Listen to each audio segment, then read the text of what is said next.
E nesse momento a gente entra num assunto que já discutimos várias vezes. Durante as coberturas de grandes casos marcados por violência e também crueldade, nós estamos percebendo uma mudança na agilidade da justiça com a condenação dos envolvidos. Já há algum tempo a gente mostrava aqui a demora, inclusive, para que os suspeitos eles se tornassem acusados e de fato sentassem no banco dos réus. Porém, isso tem caído por terra, viu? Principalmente na cidade de Cascavel. Ontem mesmo, aqui no nosso programa, nós trouxemos o caso do homem que matou 4 pessoas em fevereiro deste ano, aqui em Cascavel, e o júri popular já foi realizado. Por isso nós trouxemos aqui no estúdio, então, o Dr. Luciano Catariuca, então, para explicar para a gente conversar um pouquinho mais sobre isso, sobre essa agilidade, que de fato é importante, né, doutor? Boa noite. Boa noite, Wagner, os nossos amigos telespectadores de Cidade Alerta. Cascavel é uma cidade diferenciada, Wagner, inclusive porque depois de uma luta da sociedade, junto com a OAB e outros órgãos de classe, nós conseguimos ter em Cascavel a vara especializada do Tribunal do Júri, que é a primeira vara criminal. Para você ter ideia, a vara criminal de Cascavel, ela foi inclusive reconhecida pelo Tribunal de Justiça, foi feito vários mutirões, onde estava abarrotado de processos parados antigos, e em um ano foi feito quase 300 júris em Cascavel. Ou seja, esses mutirões tinham um júri de manhã e à tarde em várias universidades, faculdades, ao mesmo tempo, ao mesmo dia. Juízes vieram de fora, promotores, e a vara andou, os processos andam. Hoje não tem mais morosidade na primeira vara criminal de Cascavel. Lógico, reconhecendo o trabalho que tanto o Ministério Público, o Dr. Fadel, o Dr. Tiago, são os dois promotores da primeira vara criminal, e o Dr. Marcelo Carnaval, que é o nosso juiz titular da primeira vara criminal. E o que nós temos visto? Temos visto que essa agilidade se dá da forma rápida em que a pauta não tem mais travado, então eles trazem para mais próximo o julgamento, principalmente em decorrência das audiências, porque o rito do júri ele é escalonado, ele se divide em 2 partes. Nós temos a primeira parte, que é essa em que o juiz togado ouve as testemunhas, interroga o réu e dá uma decisão, chamada decisão interlocutória mista não terminativa de mérito, que pode ser pronúncia, impronúncia, absolvição ou desclassificação, que é a decisão que encaminha o réu, o acusado, ao júri.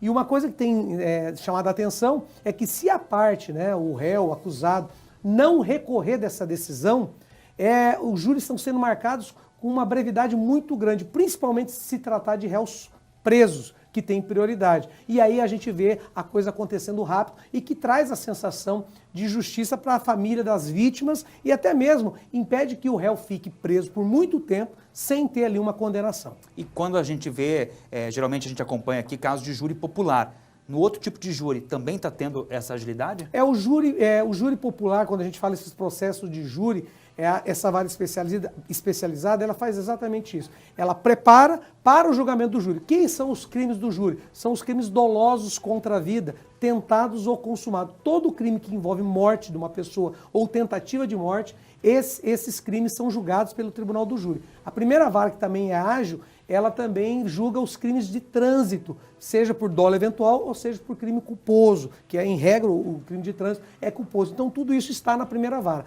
Em regra, Cascavel, o Poder Judiciário de Cascavel, ela é muito mais ágil do que muitas outras comarcas do Paraná e está anos-luz à frente de várias comarcas de outros estados do Paraná. Eu advogo em outros estados e eu posso dizer que nós temos aqui em Cascavel uma justiça muito à frente de muitos outros lugares. Não é talvez a ideal, a excepcionalmente perfeita, mas está muito além do que a gente vê em outras situações. A gente sabe que temos cadeias superlotadas, Brasil afora, na nossa região não é diferente, e o preso que já recebeu a sentença não deve ficar, é transferido geralmente para uma penitenciária. Exato. Isso acaba ajudando, essa celeridade no processo auxilia nesse quesito também, né? Exatamente, inclusive eu quero aqui enaltecer o trabalho do Dr. Paulo Damas, que é o juiz corregedor e do juiz da vara de execuções penais, conversando com ele.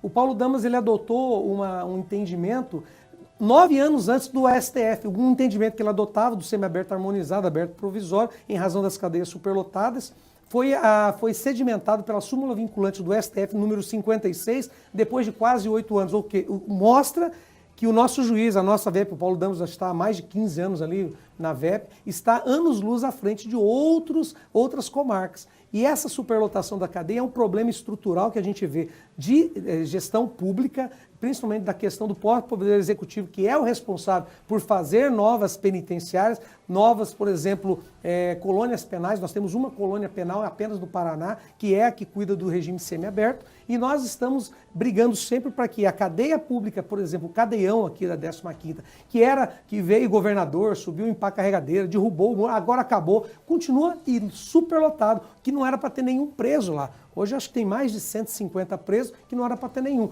Lembrando que a PEC e a PIC também são referência a nível regional e estadual, como principalmente a PIC, né, como referência de modelo de penitenciária, com trabalho, a coisa acontecendo, a humanização da questão da pena faz com que a sensação de justiça, porque o que a gente vai buscar? A ressocialização do preso, porque não existe pena de morte, não existe prisão perpétua. Todo sujeito que vai preso, um dia ele volta para a sociedade. Se o juízo demorar muito para julgar ou não tiver essa questão de uma penitenciária para o preso cumprir a pena que ele cometeu contra o crime que ele cometeu, não se faz justiça. Ou seja, essa pessoa, se não tiver um sistema penitenciário e se esse sistema for falido, ele vai voltar para a sociedade, pior talvez do que tenha entrado. Doutor Luciano Catarinho, discutindo com a gente aqui assuntos importantes da comunidade. Doutor, obrigado pela participação. Eu agradeço. Uma coisa que evoluiu muito, Wagner, é importante apontar, hoje os processos não são mais físicos, não é mais papel, é tudo digital, é tudo Projude. Hoje as videoconferências evoluiu